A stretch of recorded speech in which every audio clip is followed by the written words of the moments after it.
I also think like if, they're going to have to listen to a straight, guy this week, at least it's someone who's like on a political show. So yeah. A little. We're all gonna go.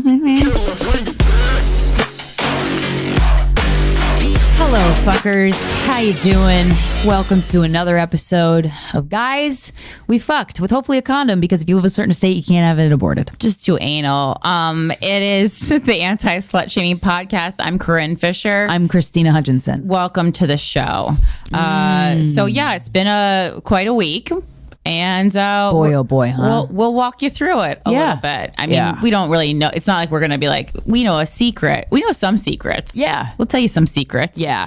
And one of the secrets is this. You can email us. Sorry about last night's show at gmail.com. Have the subject line of the email be something relevant to what you're asking us. And today's email is back to the toxic pussy. Okay, girl. Hey, I just wanted to say I love you, and I have learned a lot about myself in the years of listening, but I'll get straight to the point. I'm a 25-year-old female. The other female in this story is 31. I have this issue I cannot seem to figure out for the life of me, why I keep being a dumb bitch and going back to toxic pussy. So I met this girl, I'd say about 8 months ago. Immediately we hit it off. I have only hit it off like that with someone one other time years ago. So of course I loved it. We literally vibed to the point where it feels like our souls just connect on that deeper level. Typical lesbian shit. Where of course we started to hang out too much, too fast. I mean, that's what I do too. So maybe I am a lesbian, but I do it with dudes. Everything was great until about 3 months into whatever we were doing. We basically were dating without the label, but I honestly, for once in my life, wasn't in any rush to get in that relationship status. Near the end, I found myself getting impatient and just wanting more. In the beginning, she established how she likes to be in the talking stage for a few months to see if we really vibe. This is a lesbian nightmare. She has a kid and doesn't want to put her kid in a wild and unhealthy situation. Okay, cool. I understand that. The last time we hung out was when I stayed the night. Everything was fine. Perfect. She put that in quotes. But then a few days later, she basically ghosted me. Then I saw on Facebook in a relationship with someone else. Oh, wow, that's why she ghosted you. Yeah. Come to find out, they started dating. Oh, the same day I came over and stayed the night. Oh, girl, she had to get one in for the road. She got played. She wanted to fuck you before she hit.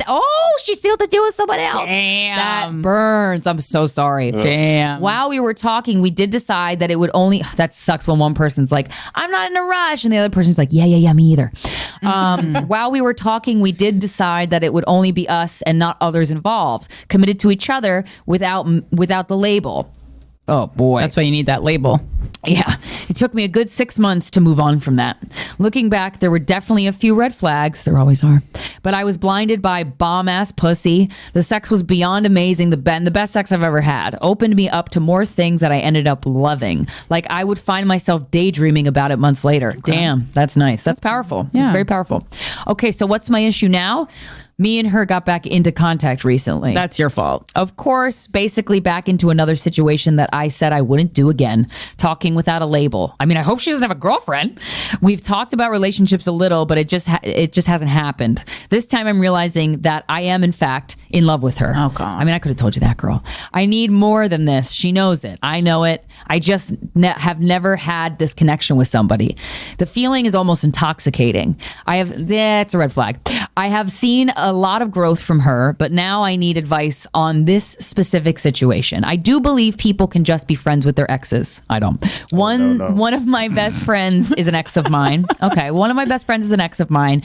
No feelings there at all. It's strictly friends. But I'm sure there was a break in between the relationship and the friendship, though. Probably.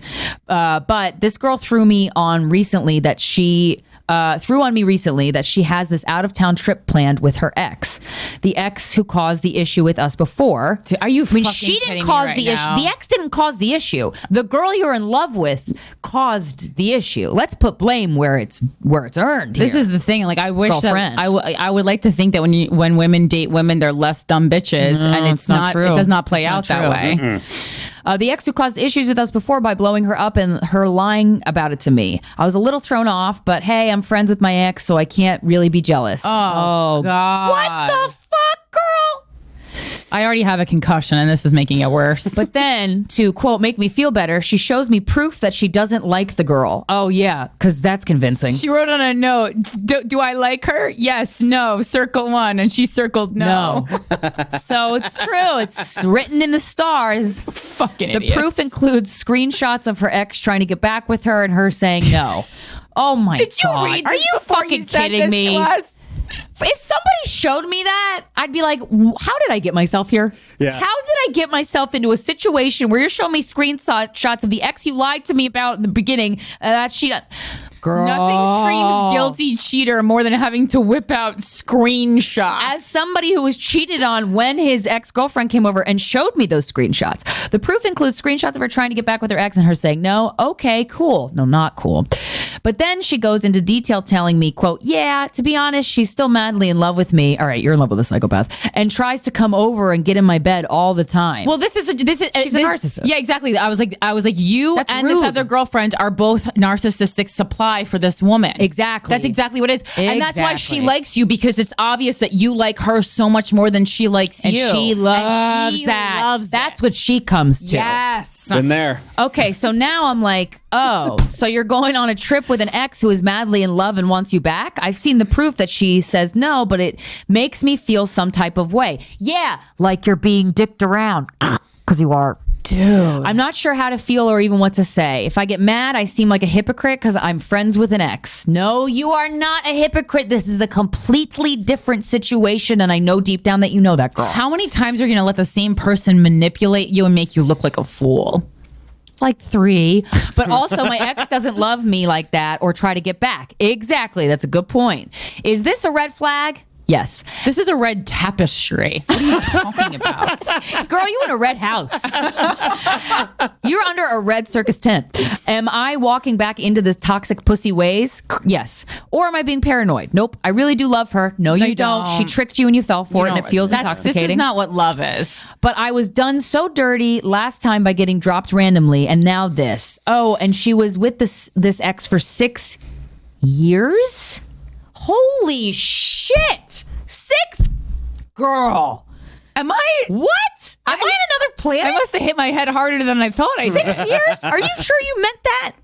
Are you sure? Do you This mean is 6 wild. months? I hope you mean months. I hope this is a typo. Otherwise, I'm because stunned. they have even broken up for like 2 years. Why can I not seem to leave this girl alone? No, oh my God. It's almost like I would do anything for her to want to be in a relationship with me. That's what she is banking on, girl. Whoa. She is the puppet master. She is Geppetto and you are Pinocchio, okay? She's making you do the dance and you're like, me do the dance, yay! And you feel so good about it, but the dance is actually toxic and it goes against your best interests. I am actually stunned that you have put your life on hold this long for this person who Jesus who Christ. doesn't love you in the way that you deserve It's to be crazy. loved.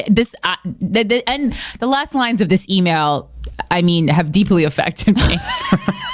I really am. the truth. I really am speechless right now. That's wild. I am stunned So- that you wrote this email to us, and I am stunned that you are treating yourself in such a bad way. Yeah, who are you, me? Yeah, I know. 2017? The human psyche is so delicate that anybody is at the mercy of falling for the tricks of a narcissist. This girl that you are in love with, you're not in love with her. She wants you to think that, and her plan is working exactly as she would like it to work, except it's not going to work anymore because what you're going to do is you're going to not fucking talk to this chick ever again. You can block her. I highly suggest it. This person is toxic, and it is unsafe for your psyche to be pursuing anything with this person. Do not be friends with her. She doesn't have your best interest in heart. She wants pawns in her life. I know motherfuckers like this. It's a tale as old as time. There are books written about motherfuckers like this. Okay, girl? You just stop. Yeah, I mean, You fell for it. sometimes people deserve second chances when during chance one they fuck you the same day they get into a full relationship with someone else while telling you that they like to be in a long talking period with the people that they're courting. She lied. That's it. That's the one chance. Yeah. You don't get a second chance when you Yeah. do something like that.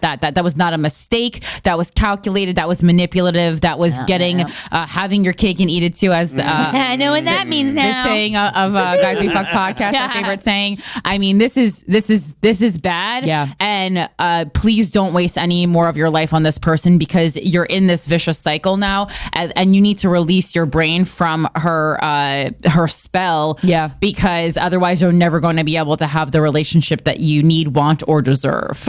Yeah, when you said I've never had this connection to someone and the feeling is almost intoxicating, just a heads up for every single human being listening to this podcast right now, whenever you feel that way, it's a red flag. And it can't even, just assume it's a red flag and then investigate from there, because it can't hurt to be cautious and to look into something. I have never had anybody, and myself included, say something felt intoxicating and it be good for them.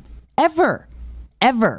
I will She's say the tricking first you. time I heard "Wannabe" by the Spice Girls, it was intoxicating, and that was That's good a for me. song. Yeah, but like a relationship, and also A person. these fast feelings, because you kind of made a joke about yourself and like the lesbian community as a whole with these fast feelings. That was hilarious. That was God right there. That was an act of God. But Someone just FaceTime me. I couldn't have planned that better myself. Fucking MacBook and their goddamn notifications. I'm laughing so hard. Okay, that was really funny. Can't wait till these mics go off and I know who it is. That was really fucking funny. Okay, Krystyna loves signs, and the universe said, "Bitch, we're gonna give you a sign right the fuck now." Did it again? God did me good. God did me dirty, but in the end, good. Oh my God. Okay. Christ. Anyway, Okay. you're in a bad thing. Get out I of it. can't laugh so much I get lightheaded and then I'm gonna fall off the chair. But yeah, this is It's a bad situation. It's gonna be a no from me, dog. Ow, ow. Oh my God. Oh, okay. I forgot we're not doing the bonus episode, so I don't have to work on. Okay. Okay. We breathe. We move on. Yeah. So you're gonna breathe and move on, Laura Fucker. Stunning. The good news is, guys, these Atlanta tickets are finally on sale. Yes. When is pre-sale? Pre-sale might be over by I think the pre-sale time. is over. However, just get them. Get regular tickets. Yeah. Pre-sale was just like a way to make you look cool. I don't even think it was much different. But Yeah. so thank you to everyone who's bought tickets already. Again, the link is it's lots of places, but you can just Google Center Stage Theater Atlanta, and Guys We Fcked is on the September 10th, which is a Saturday, and it's going to be a big show. It's going to be a fun show. It's the start of a larger thing that we're doing. Yeah. And we're Really so excited. excited to start it off in Atlanta. We haven't seen you guys in a couple years. So it's going to be really, really fun. And it's going to be one of the best nights of your fucking life. It is. So be ready and be excited. And I have a Patreon where I'm starting to focus it on, you can sign up for $5 a month, patreon.com/Krystyna Hutchinson. I'm doing Zoom in therapy quotes, therapy in quotes, where it's basically like group lamenting, but I really am kind of really into these Zoom therapies. You guys have been really, like, your stories are crazy and it's really helpful to hear. I feel like human beings are our best resources, and the stories and experiences that we have are some of the most valuable learning tools that you can ever come across in your life. More valuable than a college degree. So yeah, sign up at the patreon.com/Krystyna Hutchinson or the towerfilm.com. I have 2 more weeks to raise $40,000, and we're only at $13,000. And if we don't get 40, I get no money, and it's a waste of everything. So please donate to the towerfilm.com. There's a lot of cool perks. I don't know if anybody gives a shit about perks or not. I can't ever tell. One of them is if you donate, you get to see the actual movie. That's the only way you could see it. It's a short film about 12 minutes long about how childhood trauma comes to haunt you as an adult. It's a psychological short thriller. I'm really proud of it. I made it with the same crew that made Dwell with me. So the towerfilm.com to donate. Thank you.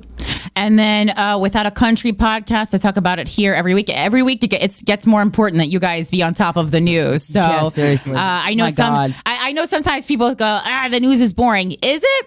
I don't think it is. It's on YouTube every Saturday or wherever you listen to podcasts. Again, the release date is Saturday. It's me and Shane Smith.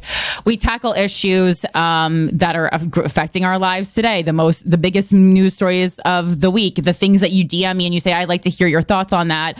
On Guys We Fcked, I actually created Without a Country so I could go on my long rants and not have it overtake this show. Obviously, every now and again, I do a rant when I think it's like really important to women, and that you guys hear it on Guys We Fcked, like the Amber Heard Johnny Depp trial. But a lot of I can't be going on a rant every week on this show because that's not really what this show is about. But I created a space to do just that, just what you're asking me about, which is Without a Country. I did an entire episode on abortion when these, whispers of this overturning were leaked, and the decision was leaked. And that episode is called "Without an Abortion." Again, full videos on YouTube. Sometimes because of the way Gas Digital is structured, I don't know, the audio episodes might go away, but the YouTube always remains. So you can check those out and share it with friends. I mean, there's a lot of resources, and also we have 10 women call in and share their firsthand accounts of their own abortion stories, and it runs the gamut. And I think it was a really interesting episode. It was also interesting that when I opened up the phone lines, and again, Without a Country is like a much smaller show than Guys We Fcked, but I opened up the phone lines live for a 2-hour show, and they did not stop ringing for the entirety of the show. I could have gone on for hours having people call in with their firsthand abortion stories. So yeah, if you want the information, we're constantly giving you and creating the information and creating the content and creating ways that you can help. But you also have to be an active participant in the world. So that's that. And if you want to rate and review us, on Apple Podcasts and follow us. That's an important one that we haven't been talking about a lot before. Yeah, the plus sign. Look us up on Apple Podcasts and then click that plus sign. That's how you follow us. On the app. That just helps us. It helps keep us on the top charts so other people can discover this show instead of discovering other shows with shitty information. And then youtube.com/Guys We Fcked without the U and fucked.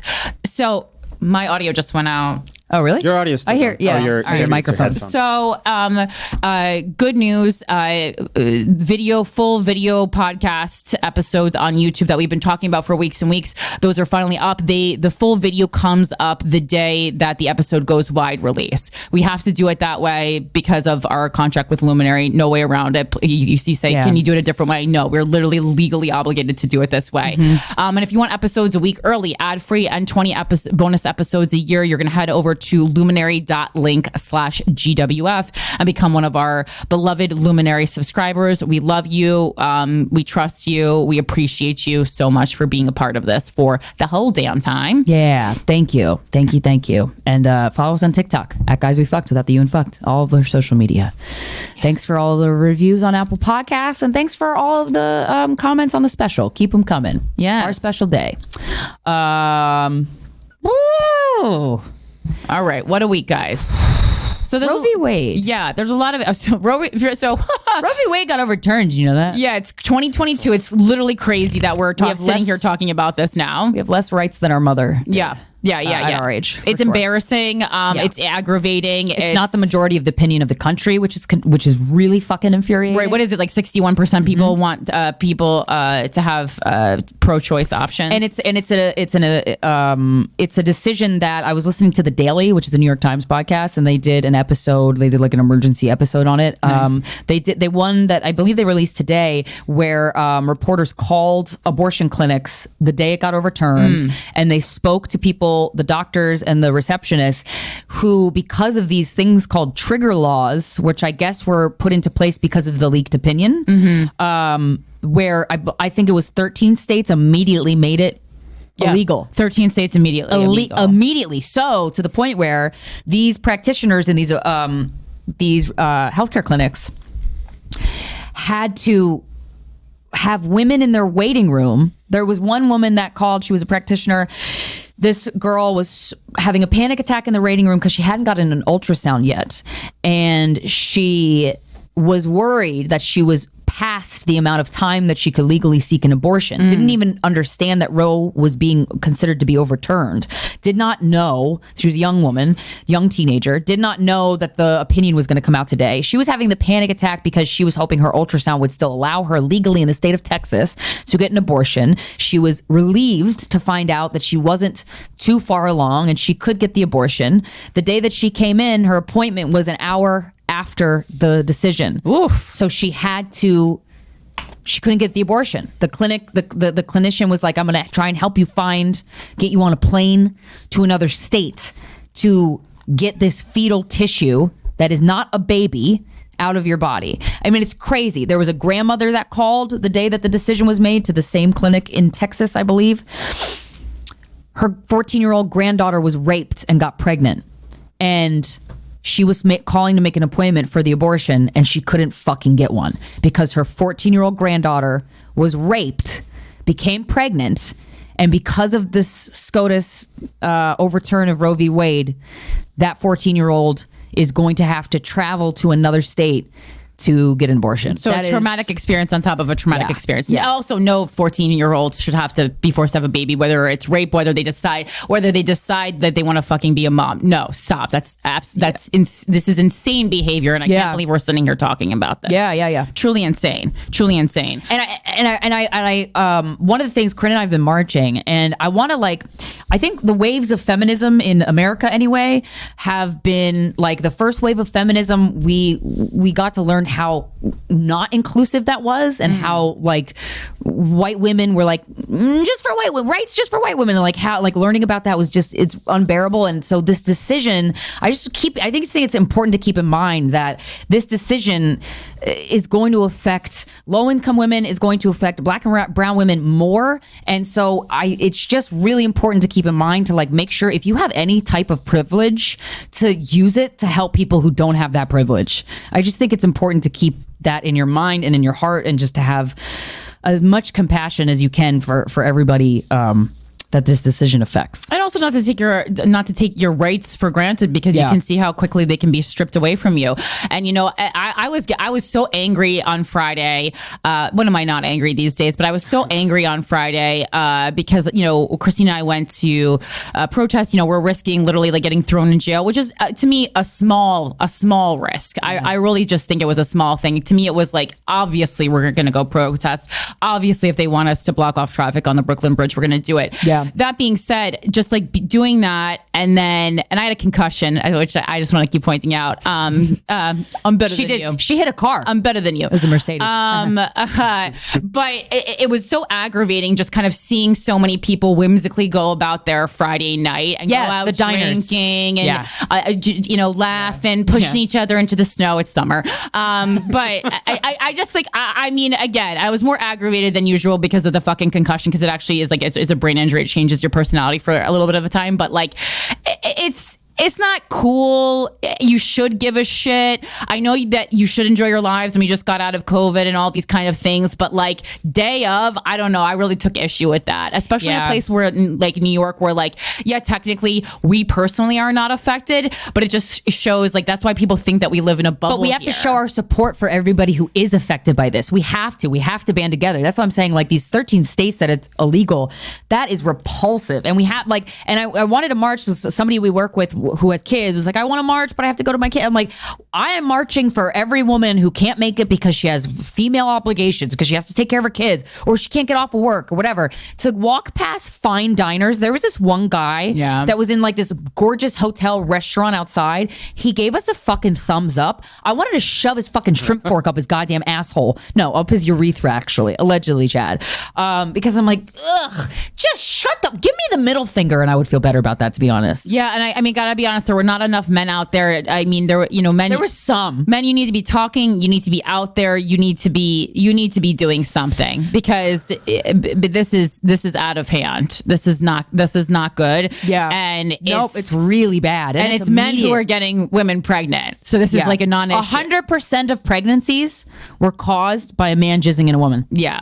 So this is your issue too. And I gotta tell you, when everyone starts getting knocked up and you can't just throw your cum around the way you're used to, you're gonna wish that you had participated in these protests and talked to your male friends and not just posted Instagram Reels clips of your latest abortion joke. And that's not directed to anyone. It's directed to almost all the male comedians I know. Fuck you hard. Yeah. It was overwhelming. So tired of your bullshit. All of your bullshit. Wait, what were they doing? They just saw it as an opportunity not to speak out, but just to post an Instagram reel with their abortion joke. Oh, I have an abortion. I have an abortion joke. This is a time. There. This is a fucking joke to you. This is a joke to you. Oh my God, I'll get pregnant to spite you. Okay, you think women were doing that before? I don't think a lot of us were. Now we're gonna fucking I'm gonna put that fetal tissue in your DoorDash order, bitch. Now so we're gonna watch do out. It. it just absolutely, it's not a joke. And especially like white women, we can't do anything right these days. I'd be like, oh, we're gonna have a conversation about this.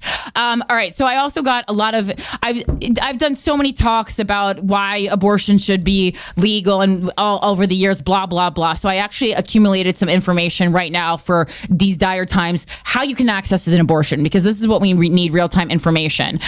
So this is someone I know in real life, but obviously I'm keeping her anonymous for her safety. She's an OBGYN's a physician's assistant, and she DM'd me because she knows that we have a large platform here, and she wanted to let me know how to help women get birth control and access to safe abortions. She said, spread the word if you're inclined. I am.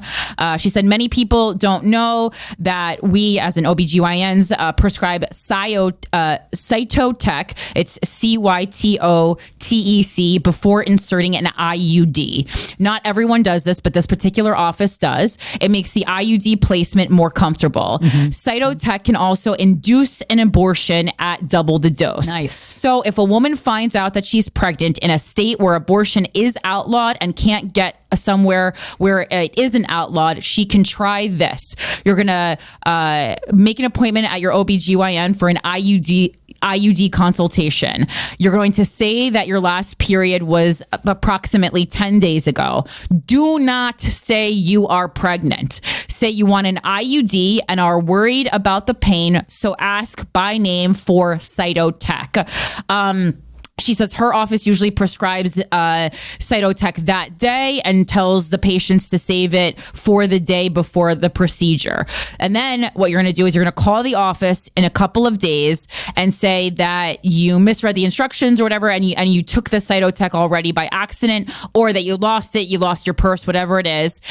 They should resend the prescription, and then you're going to insert both of those dosages of the pills vaginally all at once, which is 800 mcgs, and then just don't show up for the IUD appointment. But you have to be very discreet about that. You cannot at any time say that you are pregnant. Right, because in the doctor's office exactly those protocols. Criminal. Yeah. Wow. And also then really you won't get what you want. So that's one way around it. Wow.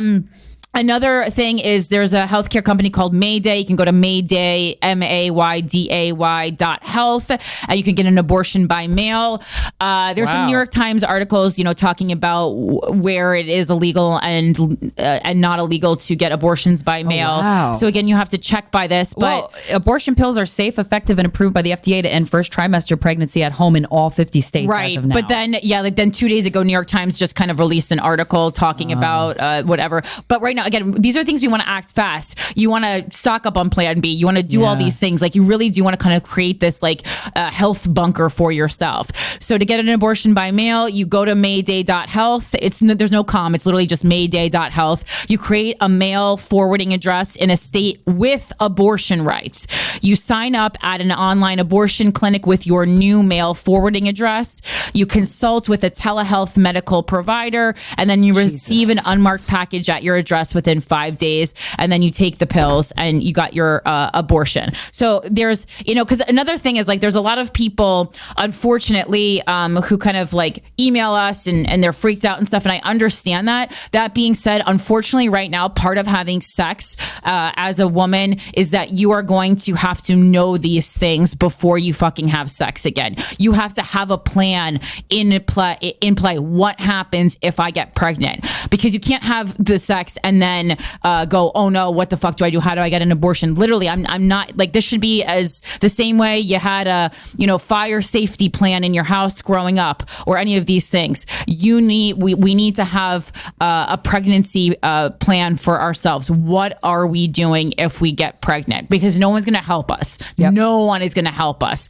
You need to know where to access it, and you need to pay attention to the information that's circulating online. There's a lot of really fabulous information circulating online, and you need to do that. You need to look it up. If you go to PlannedParenthoodAction.org, it has a map of the United States with all of the current legalities surrounding reproductive health care rights and abortion access. So there's, if you go right now, 1, 2, 3, 4, 5, 6. So 6 states completely outlawed it immediately. And then there's these bunch of red states where it says severely restricted. But this information is being updated and it's pretty current. So it'll tell you if there's a waiting period. Like, so right now, Ohio, the status is legal, but it's severely restricted. While abortion is legal within the state, aggressive state restrictions make abortion extremely difficult and time consuming to access. So it might be worth, if you say you live on the border of Ohio and Pennsylvania, Pennsylvania's laws aren't as restricted right now. So, it might be worth it going to another state. So it'll list exactly what the restrictions are. So I highly recommend you check that out if you are in need. The fucking, I mean, I know people also think like, how many people can be getting abortions every day? Well, when the Daily Podcast had called that one abortion clinic in Texas, they had 60 appointments in one day that they had to cancel past 10:30 a.m. Yeah. So it's a lot of people. I mean, there's a lot of sex happening, guys.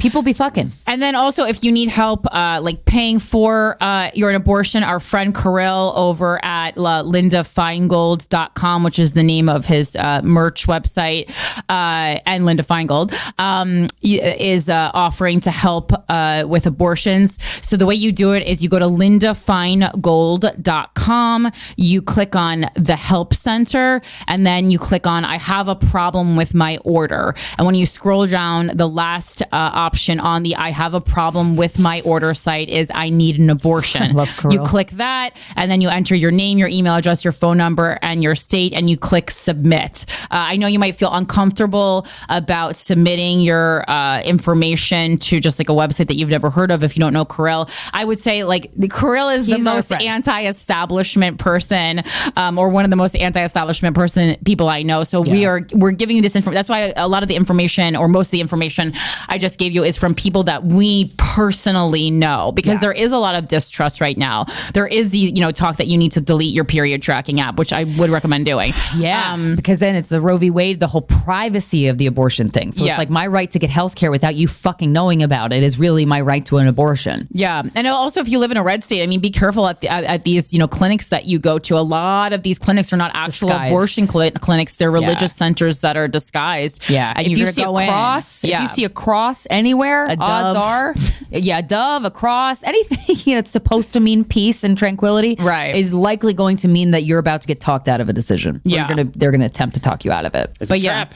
We have to arm ourselves with information, with knowledge. We need to know how to do this. We need to make sure that we surround ourselves with at least some people who would help us out if we need to get an abortion, access it financially, emotionally, etc. Yeah. It's a lot. I was gonna say like, oh, let's do a call to action and see like how but it's like the majority of people, especially if you're listening to this show, you already fucking know that abortion care is vital. Like it just I'm confused. I mean, I'm confused as to where to put the efforts. And it seems like right now it's just spreading information about how people can access abortion who live in a red state is the best we can do. Yeah. I think it's like basically like this is like right now we just need to make sure that people who don't want to have children aren't having children. And then it's showing up to protest. It's voting. It's being loud and not just accepting this as the way life is now. It doesn't need to be this way. Yeah. And also know that if you are an activist, or you spend a lot of time protesting or a lot of time organizing, like just, you probably already know this, but just a reminder, self-care, and to not think about this every second of the day, because you're not going to have energy to be in the fight. And I do absolutely think it's about not fucking men who aren't pro-choice. I mean, that was a conversation that I was having long before any of this leaked, years and years before. I'm not fucking guys who aren't pro-choice. That's a conversation that I have had with basically every sexual partner I've ever had. Yeah, me too. Certainly every boyfriend I've ever had. So, and again, I know a lot of this is falling into the women's laps, but that's because our rights were taken away first. So we have to act faster, be smarter, be more diligent. Yep. And I know it's annoying, but we can do it. We can do it. We're capable of a lot. And we have a great conversation with our guest. He is a stand-up comedian, one of my favorite comics that I love listening to. I love all of his albums. He's so funny. He's a correspondent for The Daily Show. So he has a lot of interesting political knowledge and experience that we get to talk about.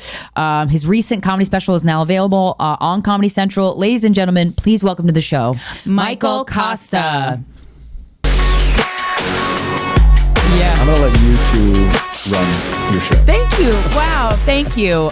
We are here with stand-up comedian Michael Costa. Very excited to have you on. Interesting timing to have you on. We'll get into some serious stuff and talk out some things. But one of the questions that I asked at the top before we started rolling that I think is interesting is marriage fun? Yeah. Well, do you regret having me on? Because this is the wrong time for a man to be on. Gotta be honest, I was not jazzed to come in. We're interviewing two straight men today, and I was God. Who's the other one? visibly irritated about it. Oh God. But also, I have a concussion, so I'm extra irritable. I'm kind of irritable to begin with. Extra? I kicked the car. Yeah, Extra? but I'm extra irritable, and it's extra irritable in the way that normally, if I was irritated, I could hide it. But She does really well. I can't hide it right now because my head hurts so badly, and it is like changing my personality a little bit for the worse. Yeah. So buckle up. That's the most honest answer I could have asked for. And it was already not. But the thing is, it's like.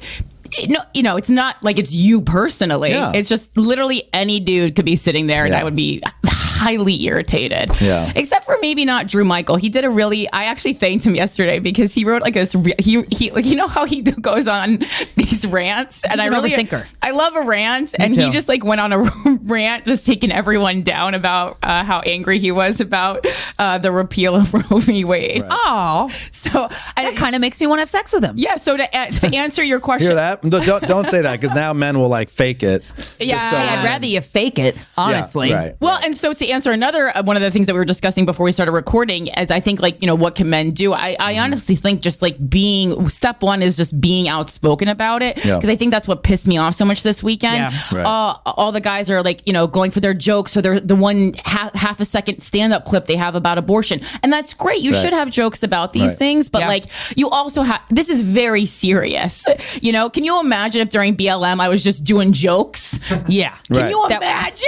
No. Well, I could. It would be very bad. Well, I can say from my perspective, I definitely felt like it was not my time to post anything. I mean, I want to hear from men, to be honest. And comedians have a gift of making a fucking point because we're funny in a way that shuts people the fuck up. And I've been dealing with, and not as many, which I was kind of shocked about. Posted a little about Roe v. Wade and saying I would aid and abet an abortion. I don't mean that allegedly, Chad. I mean that literally. And Chad's our lawyer. And he has to listen to every episode Chad's and tell like, us what we can and cannot Here say. comes the Chad hates podcasts now. But there were a couple men in my comment section that genuinely thought abortion was murder, and I knew that they existed. And then I'm trying to have a conversation with them, and then I just get depleted because hosting Guys We Fcked for 8 years, we have gotten a window into the world that's extremely unique. And one of the pieces of information that we've obtained is if somebody wants an abortion, if a woman wants an abortion, she's going to give herself one. And she's going to kill herself if that has to happen. And we have gotten emails from 15-year-old girl is the one that comes to my mind. She said, my best friend found out she was pregnant. She doesn't want to tell her parents. She can't go to Planned Parenthood because she's a minor. We don't know what to do. She's running around my middle school's track and field, drinking vodka, punching herself in the stomach. That's not abortion care. And the thing is, she doesn't know what to do or where to go.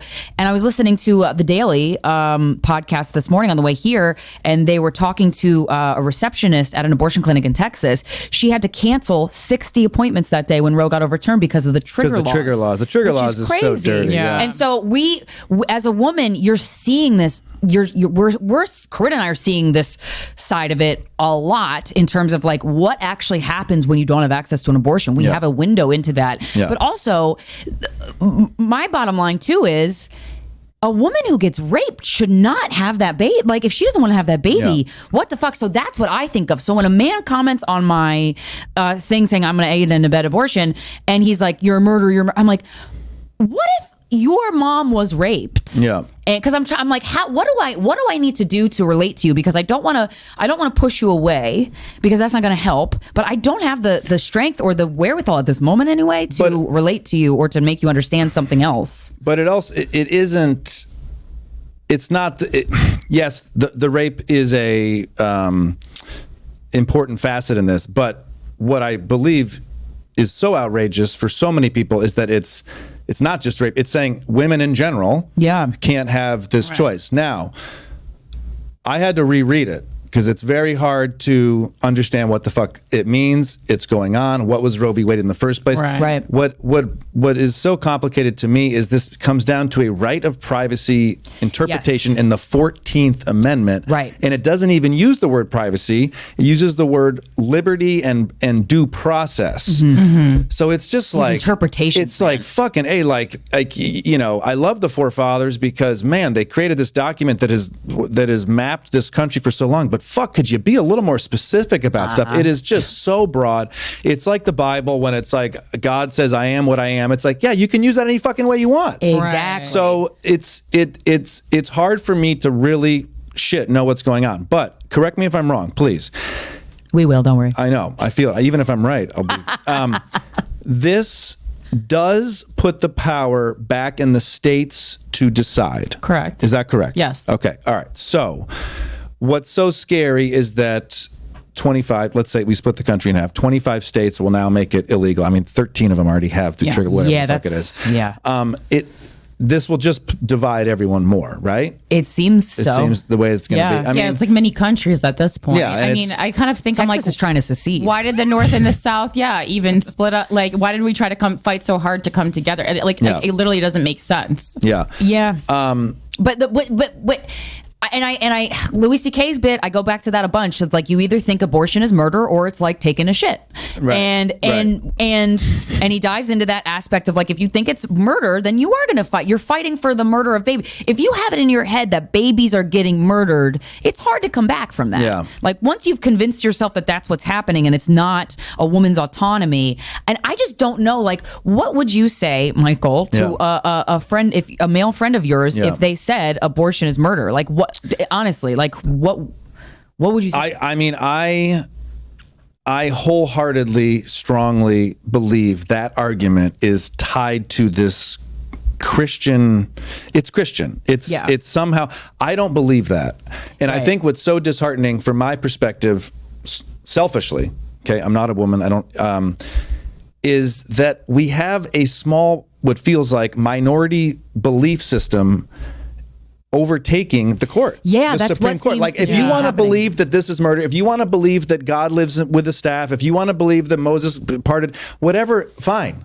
Yeah. Don't write laws that because I don't believe in that. Right. So I mean, maybe I have to say this on the record. I wholeheartedly support a woman's right to have an abortion. I feel like somehow but it's fucked up. And then you also think about that 2 days prior, the Supreme Court, same people,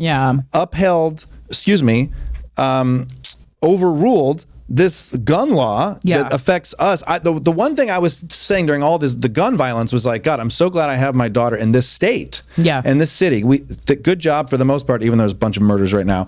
New York has done a decent job with gun, and now it's like, oh fuck, anybody can just get a concealed weapon and walk down. Crazy. Just what Manhattan needs, no more e-cigarette. weapons. Yeah, no e-cigarette. It's wild. What do you want me to do? Not me, Michael Costa. Right. What do you want? Right. You had something you like when men are being outspoken. Yeah. I know. I felt like shit. It's not my time to speak up. But that's why comedians. It's comedians' time to speak up because Adrienne Palucci had my favorite thing to say. Yeah. Adrienne Palucci and Micah Fox were nailing it. She said, "If God could kill His only son, you should be able to kill yours." Right. And that so shuts. funny. But what that does is those two throw a lot of spaghetti against the wall. Oh yeah. You know what I mean? So it's not like you always agree with everything they tweet. For sure. But love them both. Yeah. Love them. That's the fun part. But to me, Right. she found a way to make anybody with a religious argument shut the fuck up. Yeah. You're done. There's no argument. There's no discussion after that. And I'm like, that's why I like comedians, and especially male comedians, I feel like have such a big influence. Yeah. Comedians like Joe Rogan, like any popular male comedian is very influential, especially to men. Yeah. And so because men are going to listen to men, and women are going to listen to women. You know what I really want? I want women to decide on this. I'm not pandering to you right now. I was thinking about this since Friday. Well, that's what we've been asking for, and then the court said you actually can't do decide. that. When did that happen?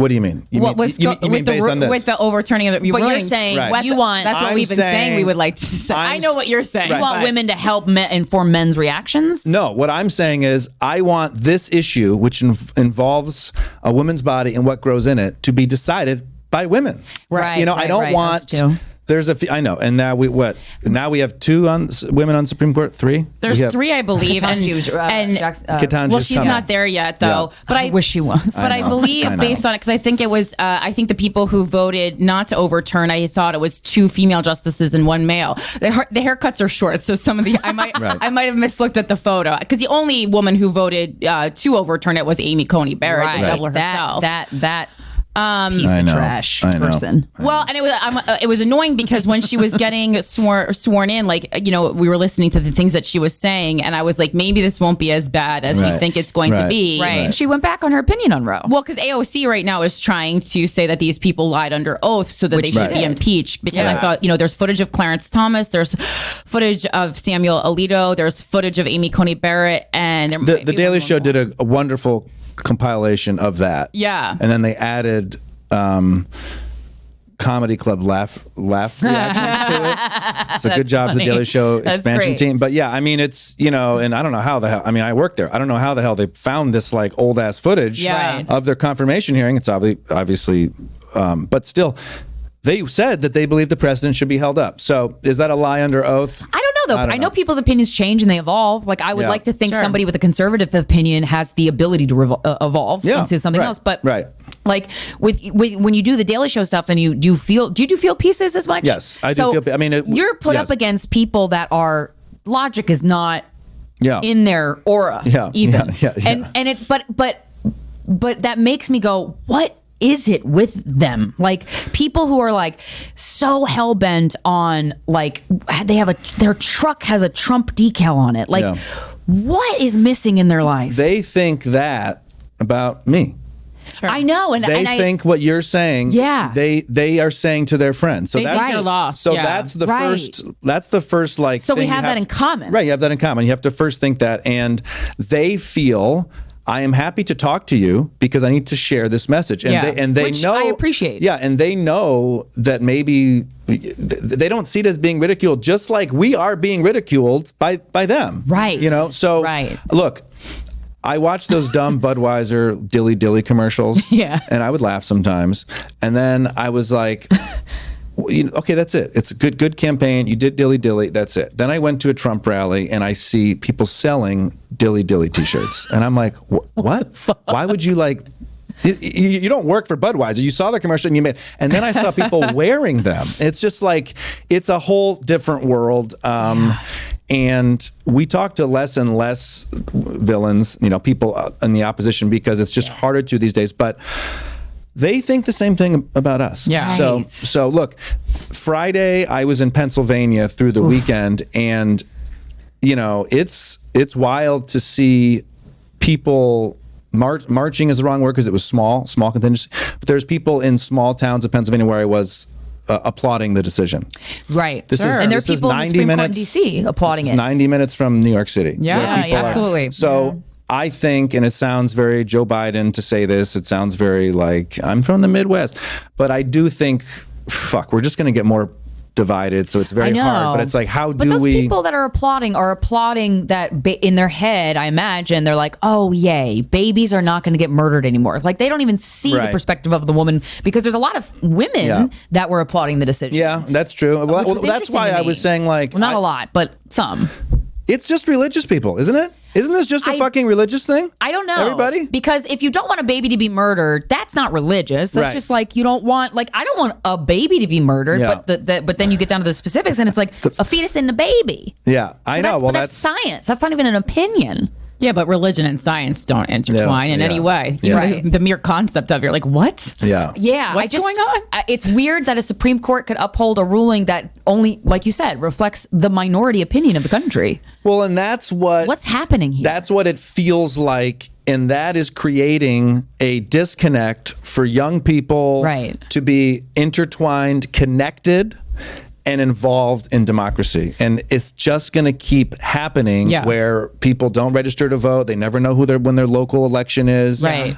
Those local politicians actually affect our lives more. Right. But also even you break it down to the redlining of districts and the racist redlining of districts. And you're like, will that ever get stopped? And we don't even know all the shit that's going on. Right. So what do? Just disconnect and host a podcast and a nice. What I mean, I don't know. It's like, what's my job? Is it to post something witty and intelligent with a fun punchline that also makes a point on Instagram, or is it to raise my daughter a certain way? Right. Is it to be politically active? I don't know. I'm asking. Probably I came here to get fucking answers and start giving them to me. Well, the problem with not speaking out, because I feel like it's always the liberal men who are, not always, but like in this instance with abortion, who are like, oh, I want to be like polite to women. Yes. But the problem is the men who are anti-choice are very, very vocal about it. Yes. So it's almost like we need the voices just to counteract those voices. Yeah. But men, and I'm sure you felt this way in different topics. The left is afraid to speak because it feels like words get nitpicked. And I agree with you. That's why you create words that you can't deny. You make up for abortion. I think everyone's kind of on the same page actually for liberals, which is nice. This is like the one thing we can all get together on. True. And also, I mean, it goes into another problem with like men only listen to men. Like that's why when someone's hitting on us and we need to get out of a bad situation, you have to say, I have a boyfriend, not I don't want to fucking have sex with you because you're disgusting. Right. And you're following me home in a parking lot, you know? Right. And so while I would like to not have to say that, you know, sometimes you're like, I'm tired. I just want to be safe. I just want to get home. I don't, you know, I've talked about that viral video where the guy starts like ramming a shopping cart into the woman's van. You know, and I apologize for that profusely. You know. Just like the kind of things that keep happening. That was a joke. So yeah, and so I think that's why one of like the many reasons that we need to hear from men right now. How would you feel if the government like I didn't even know what we could say about men's bodies. Like to have control over your body. Like, I mean, a mandatory colonoscopy is not even close. I was going to say that, but I'm like, that's a health thing. Like that's like encouraging you to be mindful of your health. Yeah. Like that's not even because a pregnancy will change your body so much, and it's so much money, and and also being born into the world when you're not wanted, that's gotta fuck you up mentally. And America don't need more fucked up mentally people. No. We're too many of them. No, we're gonna have more stand-up comedians. Yeah, which is okay, but it would have to be, with the exception of rape or assault, it would have to be something that women do contribute a small amount to, because there is, look, I know you don't want me to say this, but I got to say it. You gotta say it. There is a male component to pregnancy. Now, absolutely, you guys go. I can't do all the other work. That's pretty much true. And there's a male component to parenting. Okay, is there? No, there is on this side of the fucking table.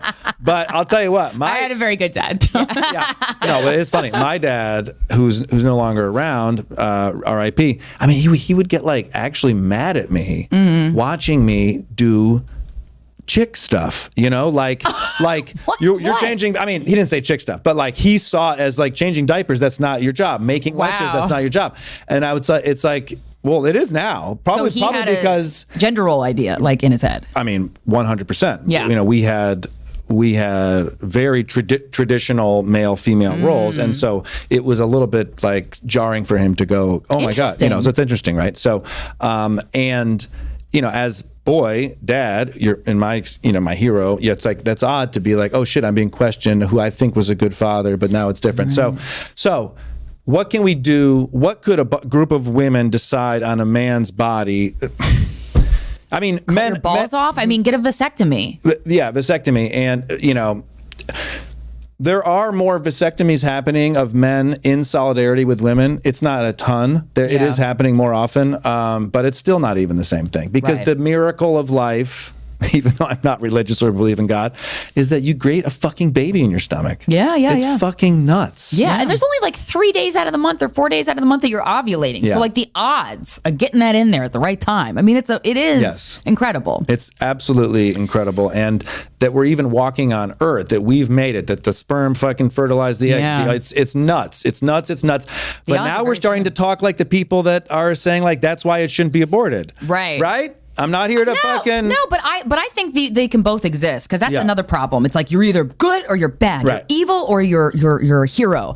That's not true. You can still appreciate the fact that like a fertilized egg is a miracle. That's a beautiful thing. The human body is incredible. But what's also incredible is the ability to have a child when you want one. Yeah, and it's not just the egg being fertilized by the sperm. It's the financial, it's the healthcare. And it's what it what's does that? to your You're in body. a country that doesn't have healthcare. Well, then you really have to think about, can I properly care for this child? Oh, what's that? My local school districts fucking suck. And there's all these other elements too, like social elements that I think about a lot of like, okay, so a woman in America, like the social repercussions of being a woman in America, there's so many. And one of them is like, and you could buy into this or you're not. It takes a lot of work to not buy into what society says we all shall believe in. It's diligent work that requires every day for you to work on it.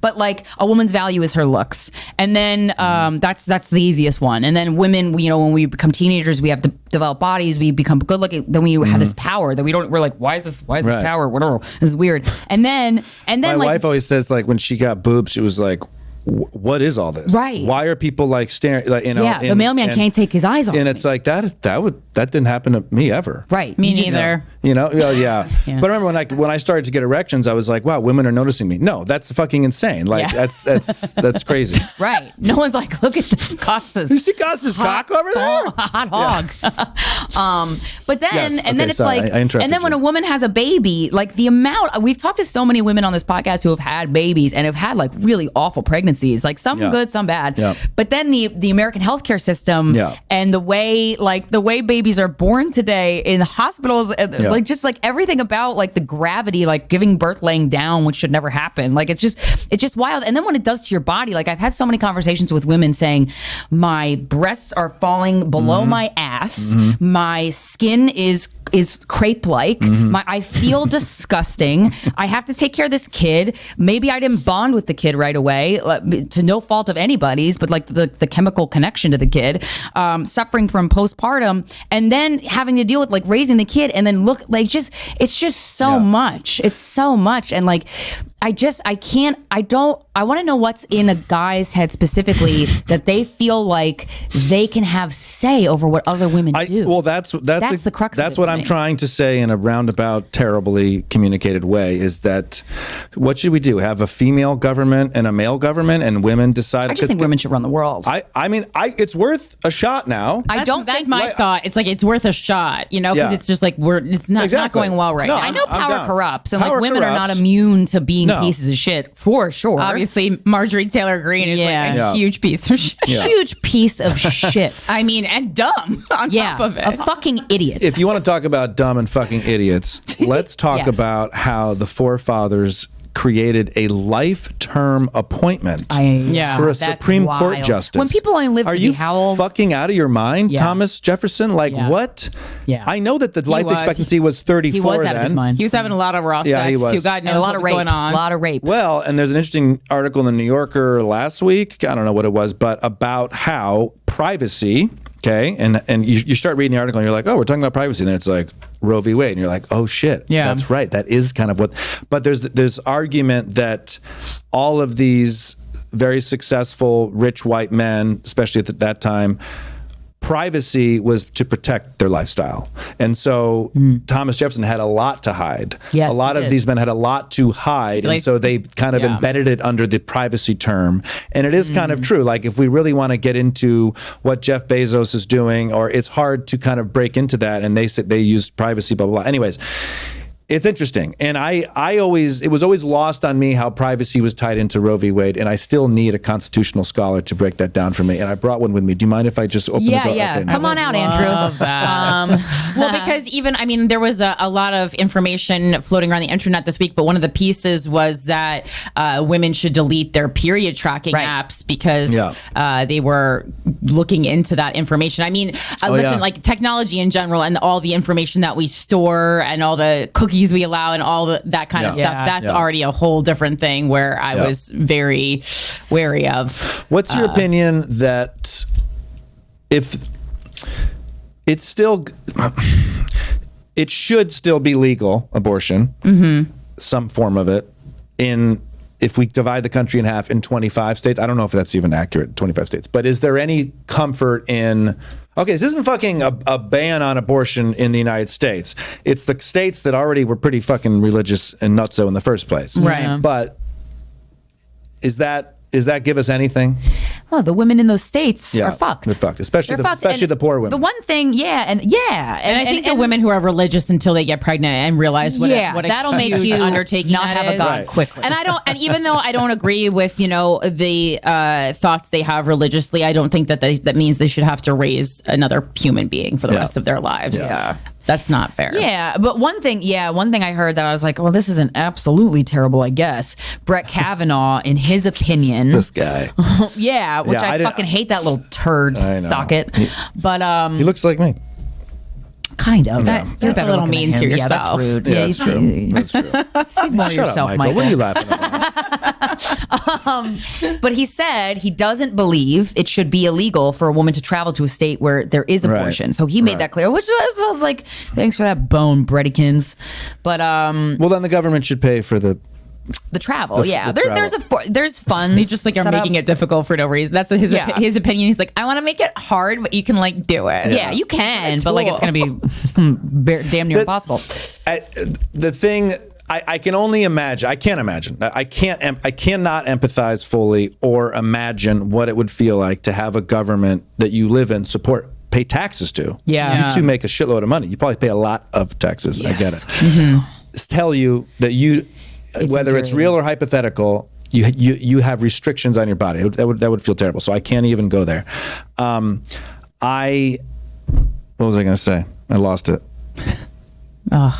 Moment of silence for mental miscarriage for Mike. Yeah, I just had a mental abortion. We'll have to come back. I'm sorry. Well, you asked before, what control could women have over men's bodies, and the first thing that came to mind was we asked us nicely for you guys to stop raping us, and that that didn't really go well either. So. Yeah. It's weird. I don't. This issue of control. So when in your life, if you really break it down to core stuff, what's at the root of all this? Yeah. If you don't feel in control in your life for whatever reason, your dad beat the shit out of you, your grandpa molested you, your mom was mentally ill and she threw things at you, whatever it is, alcoholic parent, whatever. So many factors that are very real and upsetting. Then that's where you're going to go and feel extremely comfortable telling other people what to do. Yeah. And to feel like you have the right to do that because you don't feel in control or there is moments and so I think that it's people a lot of these guys that I've been trying to have a dialogue with on the internet, but then I can't. Are you why would you engage with those dumbasses? Because they don't even believe. Most of them don't even fucking believe that. They just type it out. And press send. Well, no, but this one guy kept giving me stats and they were wrong. But I'm like, wow, he really is nerding out on his own opinion right here. He's not just saying that to get a reaction. Which I can usually tell with that. Right. Usually you just call me a bitch or a cunt or something. They usually say something and I'm like, you're not worth it. They out themselves. Yeah. But it came, I tried and I didn't last very long. But this guy really was hell-bent on this is murder. This is fucked up. And I did. How old is this kid? I don't know. His profile's private because he's a coward. So I don't know. But his comments were, as I read them, I'm like, all right, he has heart in his argument. His heart is in his argument. Yeah. So I don't know. We should have a license with a photograph attached to post on social media. Yeah. Because I don't believe that this kid is even, I bet it's a boy. I bet it's a 12-year-old boy who lives in rural America and can't even think that he would, I just. Have you ever had a woman in your lifetime that you were sleeping with get pregnant and get an abortion? I have not, but I would highly support. I was thinking, I figured that question would come up today, and to your knowledge too, right? Yeah, exactly. Yeah. But what if it happened without your knowledge? What are your thoughts on that? I wholeheartedly support abortion, and at no point in my life would I have been a capable man to help raise a child. Right. I hear stories of people whose dads abandoned them, and now as my own dad I go, holy shit, that's an option. I can just bounce right now, and it's like, no, you can't really, but you gotta you could technically, but No, I mean, I remember when I was 16, my friend called me and said, hey, blah, blah, my friend got, my girlfriend at the time got pregnant. And my advice was like, what are you doing? Go get an abortion. Yeah. I'm from Ann Arbor, Michigan, where you sometimes forget that laws like this can get overturned. Yeah. You know, when you live in these little liberal spots, you kind of forget what the world is like out there, and vice versa. When you live in the country, it's like you forget that, you know, what's happening in those cities. So, no, I mean... Yeah, I mean, what's when I was in high school, an abortion was $400. Is that Is that what it is? Like 600. Last time I checked, it was also 400 because I haven't checked in a long time. It was 600. It's probably gone up. Plus, with gas prices and that's stuff. That's not too bad. Inflation wise. Without doing jokes on this? Or? Yeah, of course. Jokes. That's not too bad, all things considering. I mean, I know 600 is still a lot of money, but it's like an attainable amount of money. I feel like if you get all your, but you have to be able to tell people. That's the problem. Like, I think the shame is really like you can't. It's a situation where you need help, most likely, whether it be financial or emotional, and if you can't tell anybody, you're in between a rock and a hard place. Yeah, I was at a party, like a family members kids party over the weekend, and there was two guys there that I was talking to, and it was Pennsylvania, so that's a very red There's Republican. these little pockets that are There's like, you know, Philly and but Pittsburgh it is a big state. State College, that's it. Yeah. But there's a lot of like avid like gun people, anti-abortion, like just it's wild. But I was having a conversation that I knew I was gonna have. It was the day after Roe v. Wade got overturned, and they're like, these women just go around fucking people, and then they're promiscuous, and I'm like, okay. As if it doesn't take two people to be promiscuous. Exactly. And also, who the fuck cares? You're allowed to be promiscuous. I know. And I'm like, that's the stupid you word. Want women to be hoes, dude. The guy I was talking to, I'm like, shut the fuck up. But I couldn't, like, it's the incel mentality where they're mad because they're not getting fucked. So then they're like, well, if these women do fuck and it's not me, they better be able to have that baby as it's punishment. Entitlement. Well, and also the fact that, like, you know, technically in their minds in that argument, they're like kind of thinking as the baby as a punishment for being promiscuous. Right. So you're like, oh, we agree on this. The baby's a bad thing. Yeah. No one wants it. We're agreeing. Also, the baby's a jail sentence to you too. Cool. We both agree on this. That's an argument where we just don't understand each other. Okay, wait, I want to role play. Yeah, okay, I'm a dude at like I'm a coworker, whatever. I work with. I'm like, Yeah. yo, only sluts get abortions, man. Like that's fucked up. Like you shouldn't. Someone saying that to me? Yeah. And I'm What at would the you say? party? Yeah, Hey what would man, you that's say? not cool, bro. Wow, you changed my mind. Powerful. Yeah. I mean, But this is where I want men to help. You said women should help men figure out what the reaction is. Talk to other men when the topic comes up. But here's the thing: no one is saying that shit to me. Nobody in my circle is saying that. We're on Right, the I Daily know. Show. I mean, obviously. it's like if any exactly like I mean. You're right. In rural Pennsylvania, that might get said, but even then, like, look, no one is saying that shit to me. But the other thing is, too, I'm wearing like a Hawaiian shirt and Pac-Man socks. I'm not like their guy. Right. You're right. You're right. And the majority of people are pro-choice. So it's like, that's not where like boots on the ground, like, well, this is what's so effective. frustrating to me. And it's same with the gun. It's like same with gun legislation. I feel like, and I believe the polls support this, 70% of Americans want more regulation, including gun owners, and support pro-choice. Right. So we have a minority group making majority decisions.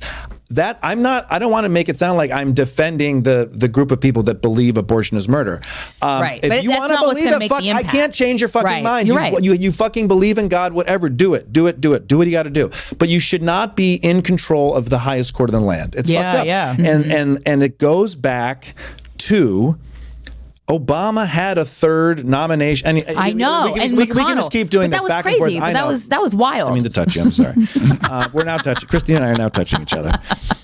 It's That all was insane. wild. And Anthony Weiner Oh yeah, I Okay, forgot remember about him? Anthony Weiner gets under investigation for Carlos Danger, his pseudo name, That's right. reaching out to a woman underage. Yeah. His email server gets subpoenaed by the FBI, which then shows that Huma, Hillary Clinton's first aide, Hillary Clinton was using a Gmail account, which then opens the investigation 3 weeks before the election, which probably, I mean, it's just like So if you have anyone to blame Anthony Weiner about this shit. Weiner. He followed me on Twitter for a little bit, and I was like, Did he? oh God. Dick in your pants. Yeah. Yeah.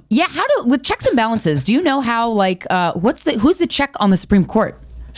The Supreme Court's check is Congress. So, damn. So, like, for instance, sucks. and they often will say that. Michael, can you do some Googling real quick and double check that?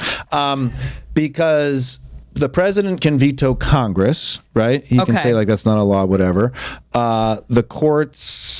I don't know what to try. Like, it's a... Yeah. And also... Let's take a moment because no one ever brings up checks and balances, especially on podcasts. So thanks for mentioning that. Got to bring it up somewhere, yeah. I watch all this January 6th shit, and like the hearings and all this shit and how dirty Trump was calling like local electors who make no money, who are forced to stand up against the president of the United States, someone who literally like volunteers their time and has a real job. And in this night is like, offered for democracy to count votes is now taking a call from the president, has to say, no, I'm not doing that. I am so thankful for the checks and balances of the United States government. Now, I don't know how it pertains to Roe v. Wade. Here comes Michael. He looks all fucking uppity about it. So. You're correct that they are. Congress is the Supreme Court's check. Okay, so what does that mean? That like Supreme Court can overturn Roe v. Wade. Congress could then make a law that's yes. So the baseline definition, because I'm sure it's more complicated than this, but if you Google who does the Supreme Court check or who checks this? Sounds like we Googled the wrong thing. No, Michael. I think I got it. It says Christ. Congress and the courts balance each other. Congress makes laws, but the courts interpret them. The Supreme Court decides if a law fits the meaning of the Constitution. Okay. So that's the other thing that we always forget is, and this is what Clarence Thomas will always say over and over again is, I'm just here to interpret the United States Constitution. And I love how the New York Times always goes, the Supreme Court's favorable polls are down. There's no it doesn't matter. There's no such fucking thing if public opinion is in favor or out of favor with the Supreme Court. Their entire defense is, all I'm doing is looking at these words and offering a interpretation. Now, elect people, who interpretation is similar to ours. That's how you can control the Supreme Court. That's what's happened with Trump, blah, blah, blah, blah, blah. And who don't have one of the most famous like sexual harassment cases in the United States history. I mean, that's like, it's so funny with just like knowing, like with Gen Z, honestly, like so many members of Gen Z that I don't even know who Clarence Thomas is the first time around, which surprise, he's also a dickhead that time. Well, and you know about his insane wife, whose whole time is trying to, very aggressively promote that the election was stolen by Joe Biden. This is the wife. Crazy. Well, Supreme Court justice.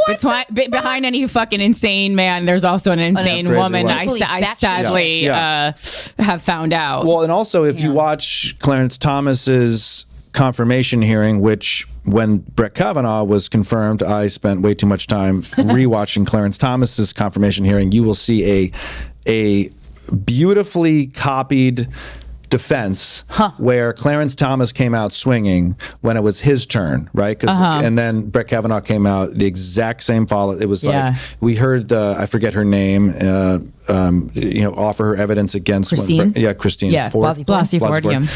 And it was pretty convincing, and it was like, oh my God, support women, of course, and all that, the shit. And I know, anyways. Then Kavanaugh comes out and just fucking goes ham. And if you watch Clarence Thomas, it was the same strategy. Wow, interesting. Same strategy. So, interesting. Anyways, have we solved it? Yeah, we did. We solved it. We're all fine now. So is marriage fun? Oh yeah, that's your question. I'm just kidding. No, I think it's a loaded. I think that is a question that younger people would ask, and then they would hear the answer and go, that's why I'm not going to get married. But it's like, it is such a marriage is such a complex, rewarding, challenging, full emotional spectrum relationship. Yeah. You're a business, your partner. Does that do anything? No, that's kind of what I feel like. But I mean, yeah, I guess people make their own rules for marriage, right? Like, what do you want marriage to be? Yeah. Did you ever think about that? Yeah, and I was terrified of marriage. And then that was a good conversation I had with my wife about like, hey, what marriage is what we decide. Yeah, because were you scared of it because society's values of what marriage should be did not match yours? That, what my parents had, which by all was good good. marriage It was okay. good, yeah. I mean, just the image of it, the idea tied into my profession, which is a party, insane, never commit profession. Right. Very Van Wilder lifestyle. Yeah, and probably I had some Axe body spray commercial in my head too that like was pushed on men a lot, and that's like how you're supposed to be. And I hope I didn't put too much on today. This Axe body spray. I can breathe over just fine. I actually like Axe body spray the way it smells. Yeah. That's like Yeah, a bad. That's a bad Sure. thing about me. Sure. Yeah. That's your one fault. Do you want to do your Axe body spray read right now? But I would also say that we didn't actually really talk about. I mean, enough. Two people should talk about, hey, what does this mean for us? What does this? Because it is financial, it is parenting, it is romantic. Yeah, you'll go from like 5 logistical things about a kid. Okay, who's got pickup? Who's doing snacks? To like, all right, we got 30 minutes. You want to make love? Right. You're like, wait a sec, that's fucking nuts. Yeah. Yeah. How long did you date your now wife before you guys got married? 7 or 8 years. Okay. A long time. So you guys Okay. get to know each other real well. We have to know each other real well. And when is marriage? Is marriage like you want it to be this fun thing? Is If I got married, if I would, Yeah. I'm definitely open to marriage. I mean, I'm single, so I don't even know. I need to meet somebody that I'm like, Right. oh, I want to hang out with Yeah. you forever. Yeah. But to me, there's It's a good so way to many. look at it. Yeah, there's so many mundane tasks in life. There's so many stresses in life. Yeah. There's so many things that are frustrating or disheartening or Yeah. disappointing, sad, whatever. Yeah. And to me, I'm like, I would want to make a marriage like a space where you can just enjoy each other. Yeah. And not and while going through the what you have to do with life, of paying your bills, of making sure things are done on time, make sure if you have a kid Yeah. that they're in school, whatever. Yeah. But like making it fun along the way, because it can be fun. I just feel like people allow their stress to take over, which I'm certainly one of them. But like, I don't know. Yeah. I've been trying to date myself lately, and I'm like, I'm having a great time. Yeah. With me. It's whenever I see you, it seems like you're happy in, Yeah. in your relationship with yourself. I am, yeah. So I've been doing a lot of crying, a lot of getting it out. But like, but like a marriage, I'm like, oh man, you get like a buddy. You get a do that buddy. with. You get to,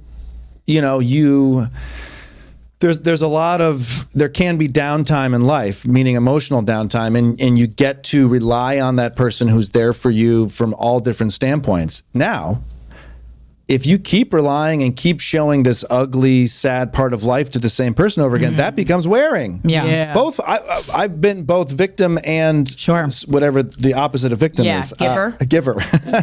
And so you're just always doing the balance. I don't know if this is the sales job for marriage or not, but it is just, life is real. I feel like an adult.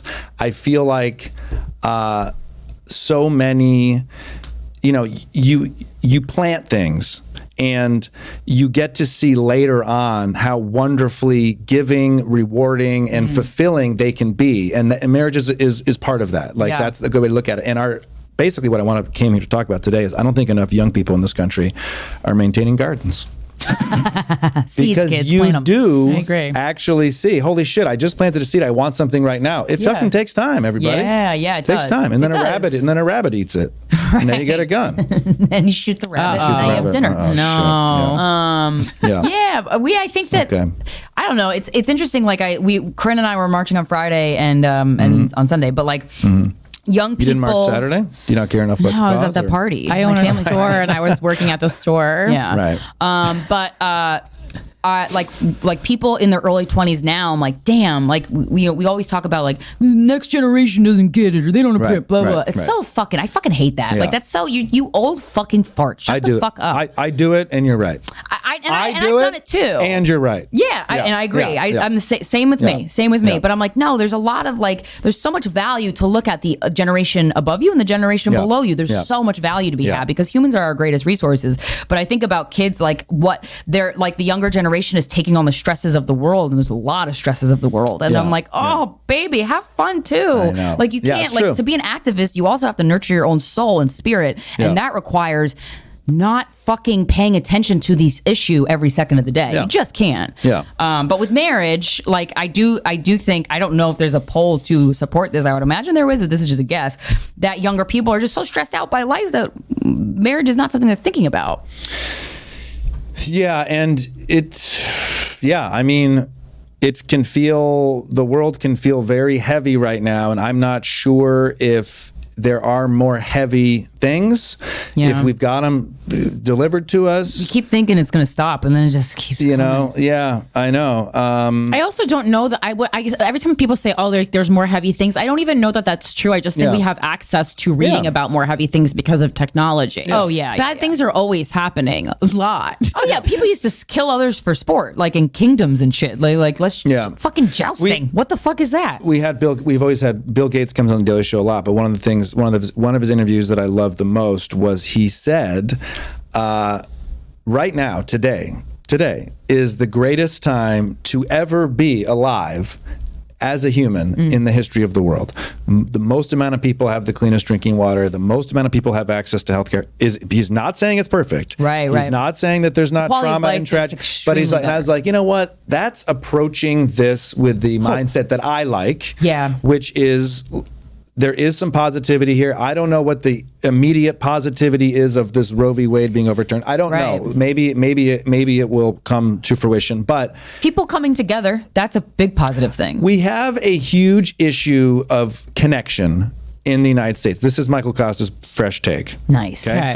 And when I sit in my apartment in Brooklyn and I hear people go 75 miles an hour down my short street, I go, that guy, I assume it's a man, it's gotta be, is not connected to me or his community, because you would never do that if you felt like I know these people, or I feel like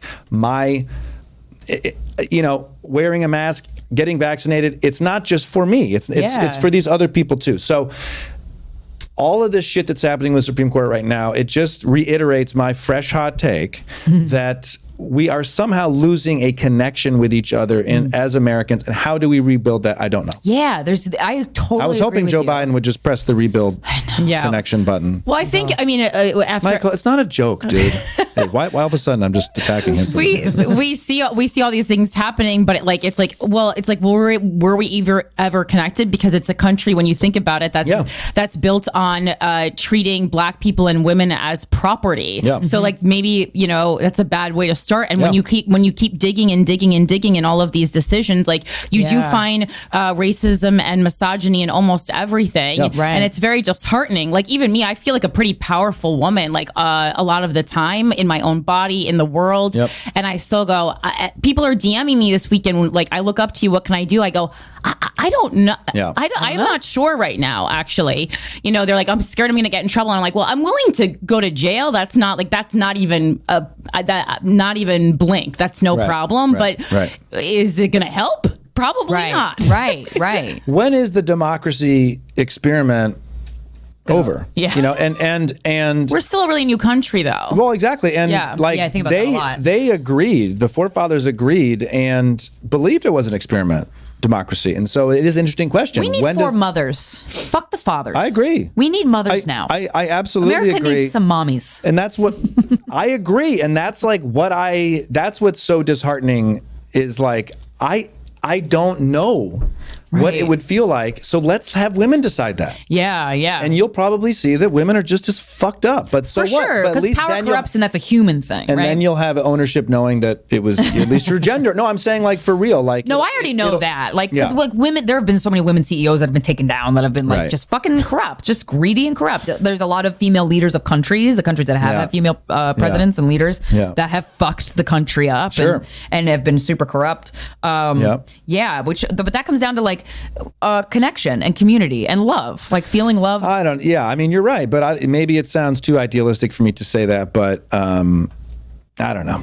If you can create connection and community in your microcosm of a world, in your world, whether that's just inviting friends over for dinner and just hanging out and having a game night, to be honest, like that's so simple. But it's like when we're children, I mean, even ones who grew up in a traumatic household, like you still have these moments in childhood where you're just fascinated by a flower or like an animal or a horse. Like you're like, a horse? Dude, what rainbow? the fuck is that? My daughter with the fucking rainbow. I mean, it's like watching her brain explode. Yeah. She has still never even seen a real rainbow. Oh, really? It's just the idea of it, and like on a book, it's like all of the colors are in the same and how location. beautiful that is. Yeah, I know, and it's amazing to see that. But we all have the ability, we all still have it in us, we just buried it, to be amazed and fascinated by the world and by nature. Like nature to me is what when I'm like, I know, we talked I am about on that. the verge of suicide, I don't know what to do. Nature.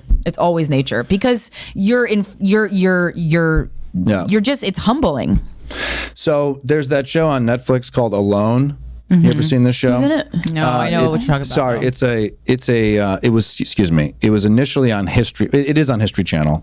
It's now, you can see it on Netflix. They take 10 survivalists, men and women. They drop them literally alone in the Arctic. Ooh, Arctic, damn. They film themselves. Okay, they're alone. And it's a race to see how many days you can live out there. They procure their own food, shelter, blah, blah, blah. Anyway, so I don't want to be a spoiler alert, but one of the winners is a guy named Jordan Jonas, who I was like absolutely enthralled with the show during isolation. Okay, because you start to see on this TV show how they can procure their own food. They found water. They get sunlight. They've got a good thing going. They start to lose their fucking minds because they don't have a human connection. Yes. You actually watch it. It's nuts. Wow, And then they pull up the satellite phone and a helicopter comes and gets them. And they're like, but you have food. You have gear. Their psyche your deteriorates. tools. Doesn't matter, dude. It doesn't matter. Yeah. And so,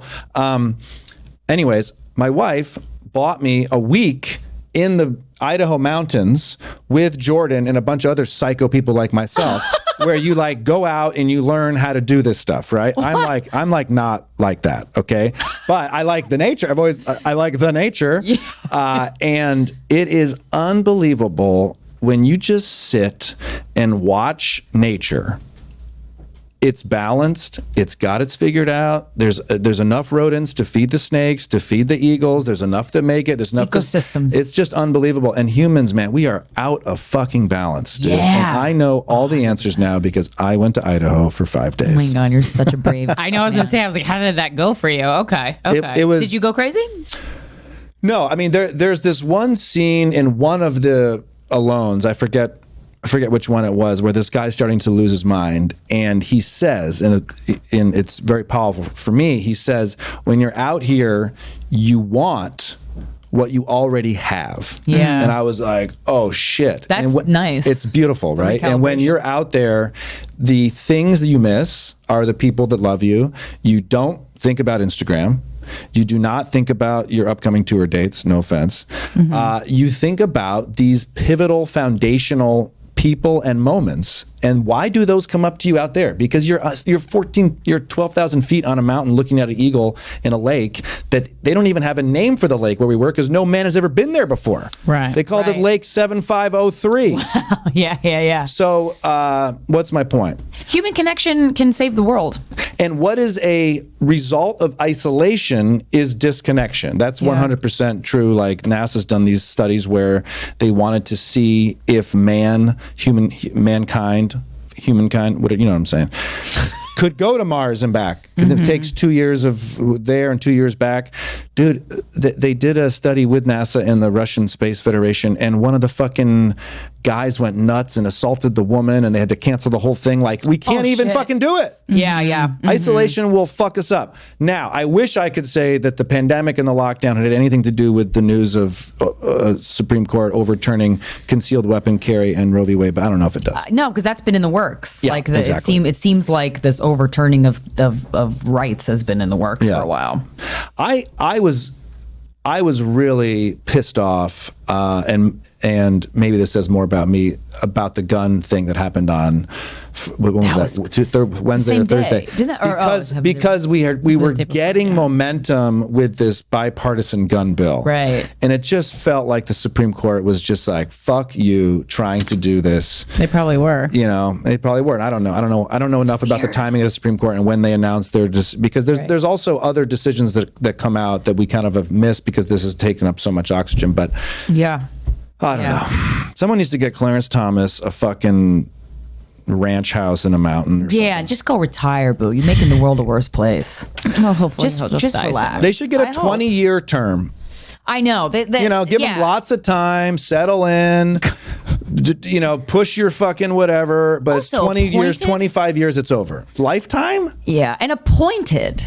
That's Yeah. a big position to be appointed. Yeah. Well, what do you think? It should be elected? Because then we're going to get fucking. I know. I was like, we don't do a good job politicians. either Yeah, way, yeah. sadly. Because it's Yeah.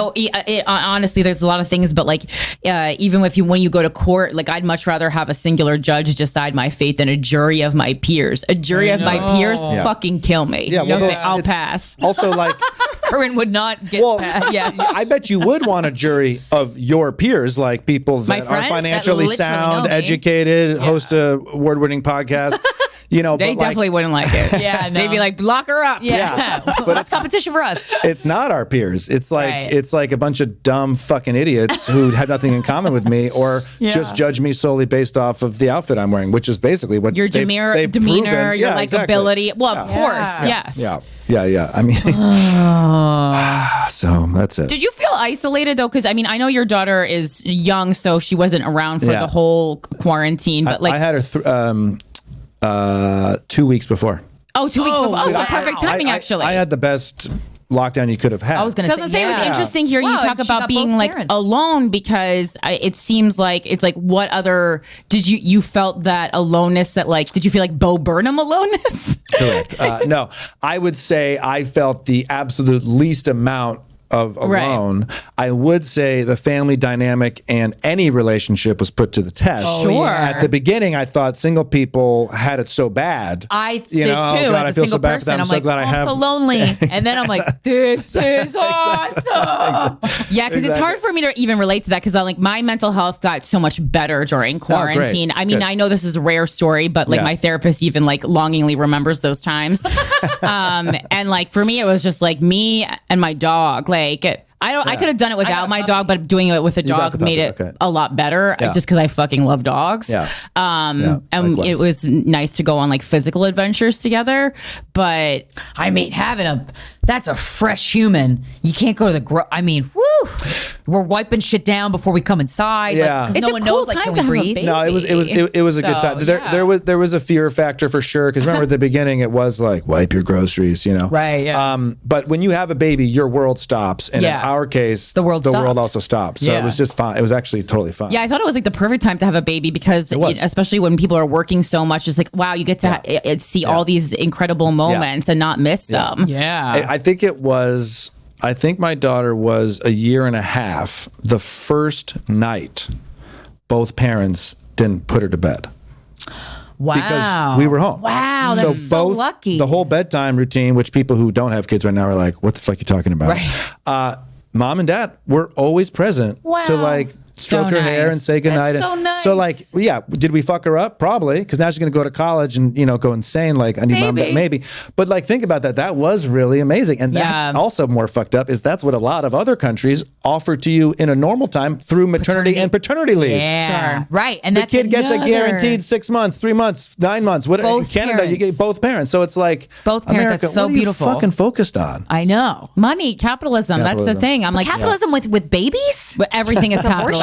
Everything is it's How does abortion relate to capitalism? I agree that everything is, but I'm like, what's the connection there? I mean, I think that's also a little bit of control. I mean, to me, it's just like, it's very obvious. It's just like, we want to keep women having babies so that they can't get ahead in life so that we can control them. I mean, I think that's pretty simple. Yeah. People don't like women. I mean, this is not a new thing. Right. This is not I'm not introducing a novel concept here. Even women don't like women. Yeah. I mean, Yeah. which is, which would you think doing a podcast like this would have changed my thoughts on it, and it did, and it made me think women hate women more than I initially estimated. Tell me what I can do for my daughter so she grows up with a healthy female connection with other women, because we want that, right? Yeah. That's really important. I don't know that subscribe to Luminary. No. Could influence that as much as her mom will. But right. What if her mom is no, I'm just kidding. What if her mom's a huge? I think also like not being a kind of dad who's not afraid to have a conversation about like a period with her. I think there's too many dads that still shy away. Yeah. I actually now like just recently started this new thing where like if I have my period really badly, this is just a singular example. I instead of saying I'm not feeling well or whatever, I tell the male person, like I tell my trainer who's the man, I say my period is real fucked up today. You know, and I tell him exactly why, because I think shying away from these very real concepts for women is not, you know, because we're embarrassed or it's like gross, so you don't want to think about it, or you want the man to think about you in a sexual way, so you don't want to introduce the fact that you're bleeding. So stuff like that, being like open to having a conversation about a period, not, you know, when she says she has a crush, not being like you're too young for that, like welcoming these very like, I mean, this is also, I'm giving like a heteronormative explanation. So also she might be a lesbian. Meet her with curiosity. I think curiosity about her life and her inner workings is going to be the best bet. Yeah, and ask her. And I think also like things like when you compliment her or you prioritize things in her life, like it's just not a lot less on how she looks and a lot more on what she thinks, what she feels, the things that she wants to create in the world. Paying attention to like, I'm curious like with kids, because I don't have kids, but like their toys are pretty like it's interesting to see how gendered the toys are. And you don't think about that, because as a kid, I fucking loved Barbies. I would be in my room by myself for hours and hours. I fucking oh my god, I was making rules and laws and worlds with my fucking but I would have liked a spaceship toy. So like, I always had boy and girl toys, and I do think it made a lot of difference. My dad got me a truck and a Godzilla and the Barbie, so I got all the things, you know. And I think like when my brother asked for like a in quotes female baby doll and like a little feeding chair, high chair, my parents didn't question it. They just went to Toys R Us and they got it. Yeah, that's it, and it wasn't weird.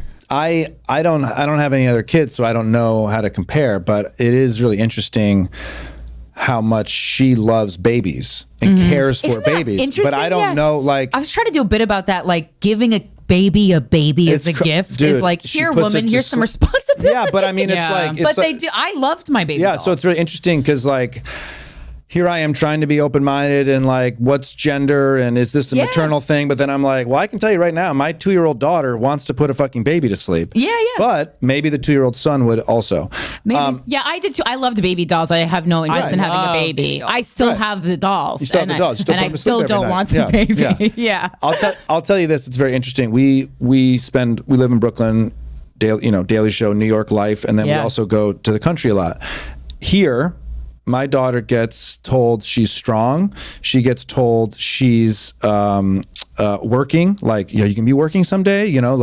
She gets. I swear to God, it's like, and what are you going to do for that type of thing? Right. She gets powerful a lot, and then when we go in the country, she gets beautiful. She gets pretty. She gets princess. It still comes up. Right. Yeah. From a male perspective, I don't know here. I don't hear what happens, but from a male perspective, there a lot of boys want to be firemen and police officers. I guess that's probably true here, but it's really interesting to watch.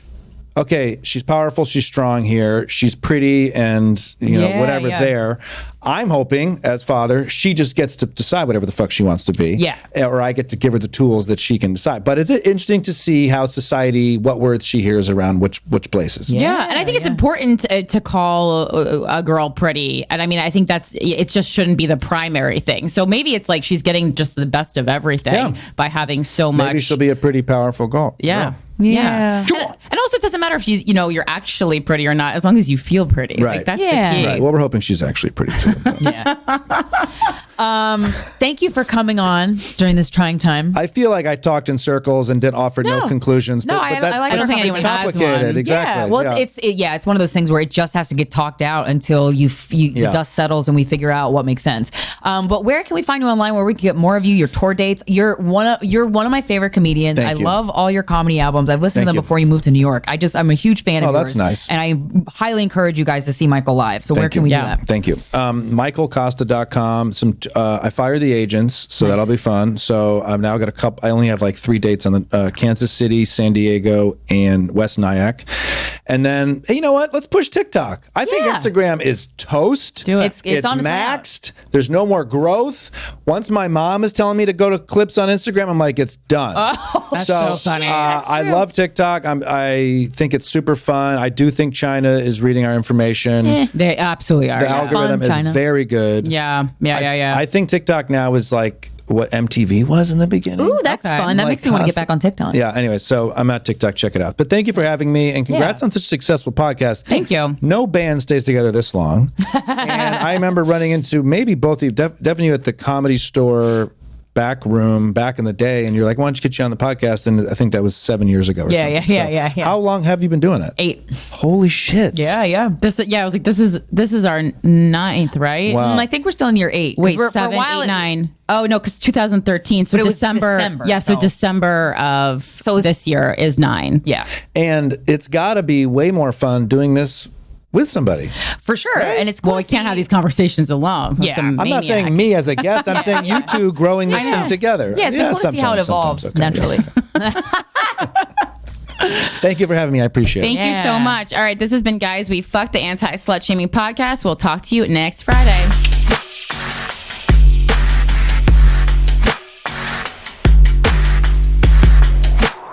Wait, so you're negotiating your employment?